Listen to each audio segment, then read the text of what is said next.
How to add thumbnail to Instagram Reel. Hello everyone, welcome to this channel. I'm Emily and I'm here to help you out today. So without any delay, let's get started. So first of all, launch the Instagram application on your device and make sure you're logged into your account. As you do that, tap on your profile at the bottom right corner of the screen and select on the Reel section. As you select on the Reel section, tap on any of the reel over here and then tap on three dotted lines. Here you can see the option of manage, so tap on manage and then tap on the option of edit.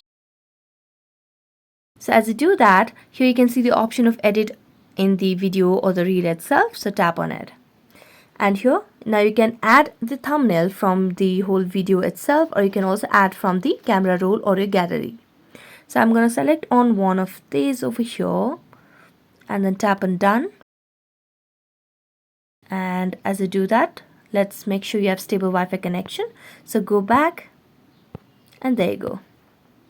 So that's it. Thank you so much for watching this video. See you next time.